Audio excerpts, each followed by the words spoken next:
Oi galera, tudo bom? Aqui é a professora Mirelle de Geografia e na aula de hoje nós vamos falar sobre a geografia da indústria, tratando das principais classificações, identificando dentro de qual setor da economia está o processo industrial, o que é esse processo industrial, qual a classificação das indústrias, os fatores locacionais que fazem com que alguma indústria se instale em algum lugar e, por fim, a relação desses fatores com as revoluções industriais que já aconteceram. Primeira coisa que vale relembrar, porque com certeza vocês já sabem, é que a indústria está relacionada ao setor secundário da economia. Esse setor secundário é aquele que vai transformar a matéria-prima. Existem diversos tipos de indústria, que variam desde indústrias extremamente tradicionais e que demandam muita mão de obra e pouca tecnologia, até indústrias de ponta que ditam o rumo do processo industrial e da dinâmica de produção tecnológica do mundo. Ser industrializado não é suficiente para estar na categoria de país central. O Brasil, por exemplo, ele é um país industrializado, mas não é um país central. Ele é um país semi-periférico. Então, o que vai diferenciar um país industrializado central de um país industrializado semi-periférico? Esse país central, ele vai desenvolver indústrias de tecnologia, que estão à frente, que estão abrindo portas para o rumo da produção industrial. A gente pode identificar a indústria segundo a sua função, podendo ela ser germinativa ou uma indústria de ponta. Qual a diferença entre esses dois elementos, pessoal? A indústria germinativa, ela gera o aparecimento de outras indústrias. Já a indústria de ponta, ela comanda o rumo da produção industrial.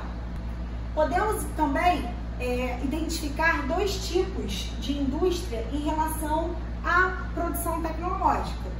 Assim, existem as indústrias tradicionais, que são ainda ligadas àquelas revoluções industriais passadas, como a primeira e a segunda, e que ainda são indústrias familiares. Consequentemente, elas acabam atendendo a um mercado consumidor mais local, menos amplo, e possuem também uma injeção de capital relativamente limitada. Por outro lado, existe a indústria dinâmica, que possui intensos investimentos de capital, geralmente financiados por sociedades anônimas. Podemos diferenciar também as indústrias em dois tipos quando a gente fala de aplicação de recursos: em indústria de capital intensivo e indústria de trabalho intensivo. Se vocês observarem, gente, essas categorias elas vão acabar dialogando, porque uma indústria de capital intensivo é aquela que tem elevado investimento de capital, então ela investe em robótica e em tecnologia. Essa robótica acaba deixando a mão de obra ociosa, consequentemente gera desemprego estrutural e não absorve tanta força de trabalho quanto a de trabalho intensivo, que tem a maior parte do capital investido na mão de obra. Mas nós podemos também identificar categorias das indústrias de transformação. Essas categorias, elas foram delimitadas pelo IBGE, o Instituto Brasileiro de Geografia e Estatística. Assim, nós estamos falando de um percurso de produção industrial que vai tratar desde o início da transformação da matéria-prima para a produção de insumos para as indústrias, passando pela sua produção de maquinários para essas indústrias e para outros setores de infraestrutura, até chegar na indústria que vai atender a população. Então, começaremos falando das indústrias de bens intermediários, que também podem ser chamadas de indústrias pesadas. Essas indústrias produzem elementos semi-acabados que vão fornecer matéria-prima para outras indústrias. Assim, essas indústrias, elas produzem uma grande transformação de matéria-prima. Inclusive, vale ressaltar que essas indústrias tendem a se localizar perto das fontes de matéria-prima e também buscam localizações próximas a portos e a regiões que possam escoar essa produção. Assim, podemos citar alguns exemplos, como siderúrgica, petroquímica, indústria de papel e celulose e cimento. Saindo dessa indústria de bens intermediários, vamos para as indústrias de de bens de capital, que é a indústria que equipa outras indústrias e também a agricultura e o setor de serviços. Ou seja, essas indústrias vão produzir maquinários que alimentarão a infraestrutura de outros setores, ou até mesmo do setor secundário. Dessa forma, gente, essas indústrias elas geralmente ficam localizadas próximas a grandes centros urbanos e industriais, para poder ter proximidade com o seu mercado consumidor. Por fim, chegamos na indústria de bens de consumo. A indústria de bens de consumo é aquela que vai fornecer produtos que serão consumidos pela sociedade. Podemos diferenciá-las em 3 tipos. Indústrias de bens de consumo não duráveis, que são aqueles produtos que têm uma curta duração, como por exemplo a indústria alimentícia e a indústria de cosméticos e remédios. A indústria de semiduráveis, que produzem elementos com uma vida útil de médio prazo, como por exemplo a indústria têxtil e a indústria de calçados. E a indústria de bens de consumos duráveis, que são aquelas cuja produção possui uma vida útil mais longa, como por exemplo a indústria de informática, a indústria automobilística e a indústria de eletrodomésticos. Agora nós vamos falar dos fatores locacionais. O que são esses fatores, gente? São vantagens que um lugar oferece para que uma determinada indústria se localize lá. Como existem diversos tipos de indústria, essas diversas indústrias vão procurar fatores locacionais específicos. O fator locacional que serve para uma não necessariamente vai servir para outra. Aqui eu elenquei para vocês, gente, alguns dos principais fatores locacionais. O primeiro que eu elenquei foi a matéria-prima, que é a base que vai ser transformada, beneficiada para que um outro produto surja. A energia, que vai dar a força para movimentar a produção industrial. A mão de obra, e aí existem vários tipos de mão de obra, que é a força de trabalho fornecida pelo homem, que vai fazer com que o processo industrial ocorra. Podemos buscar uma mão de obra qualificada, uma mão de obra especializada, uma mão de obra barata, e isso vai variar de acordo com o tipo de indústria. Uma indústria de alta tecnologia não vai buscar necessariamente uma mão de obra barata. Ela pode até buscar uma mão de obra em conta, mas com certeza o primeiro elemento que ela vai olhar, que ela vai pesquisar, é a qualificação dessa mão de obra. E mão de obra qualificada, via de regra, acaba sendo cara. Tecnologia e, mais uma vez, isso vai depender do tipo de indústria. Uma indústria de ponta, por exemplo, ela vai precisar de um desenvolvimento tecnológico. Assim, essa tecnologia ela vai estar associada à proximidade de tecnopolos, que são centros produtores de tecnologia, como, por exemplo, o Vale do Silício nos Estados Unidos. Mercado consumidor, que vai variar de acordo com a capacidade de alcance da indústria. Se você tem uma produção em larga escala, você visa atender ao mercado consumidor mundial, e isso vai te gerar uma necessidade, uma infraestrutura muito maior do que se você tem uma indústria pequena que visa atender ao mercado local. Logística, que tem relação com a disponibilidade e custo dos sistemas de transporte e de armazenagem. Essa logística ela pode ter embutida nela também a questão dos sistemas de telecomunicações. Complementaridade, que é a proximidade de outras indústrias que possam complementar e facilitar o processo produtivo. E incentivos fiscais. O que são esses incentivos, gente? São aqueles que vão fazer com que os estados tentem oferecer vantagens para as indústrias se instalarem neles. Isso pode variar desde a isenção ou abatimento de um imposto até a concessão de um espaço para que o processo industrial ocorra sem nenhum tipo de custo, sem ter que pagar aluguel.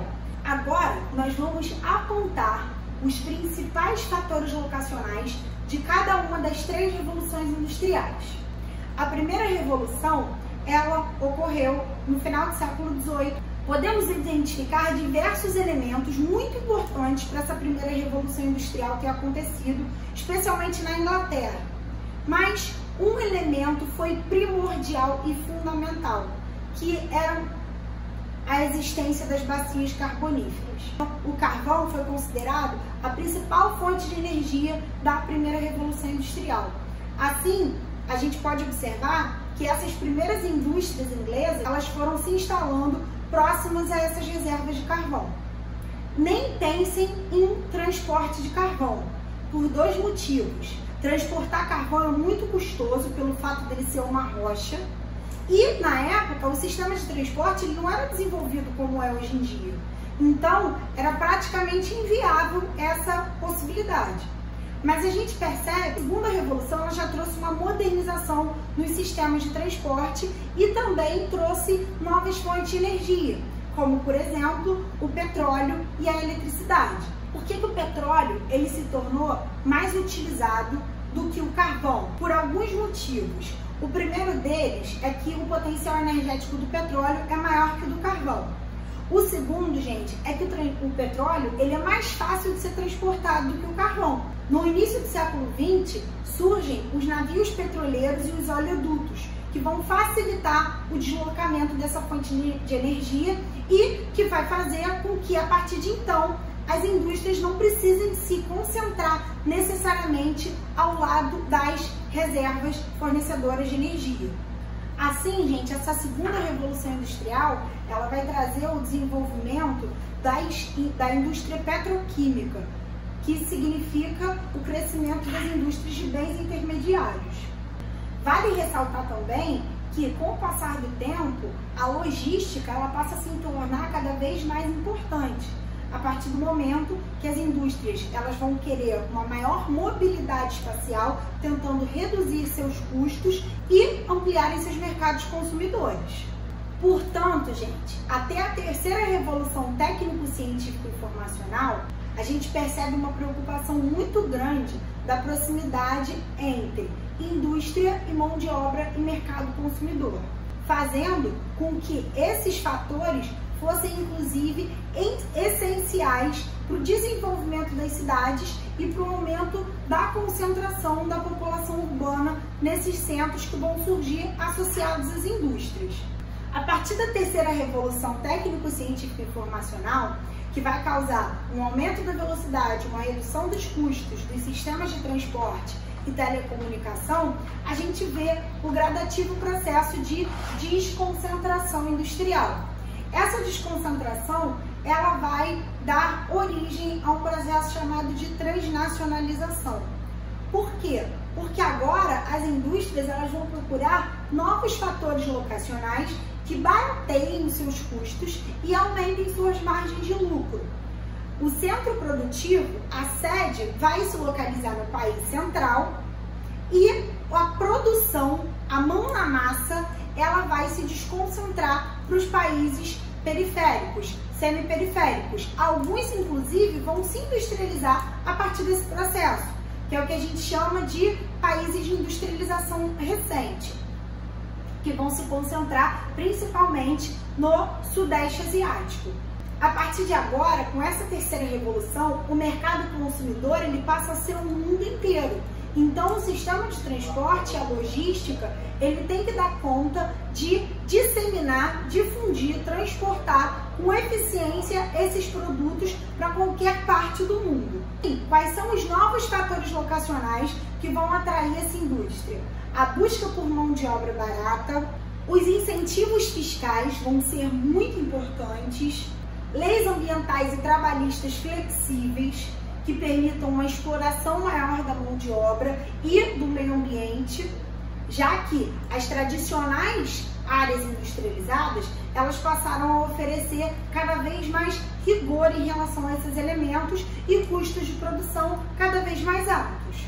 Então é isso, galera, chegamos ao fim da nossa aula.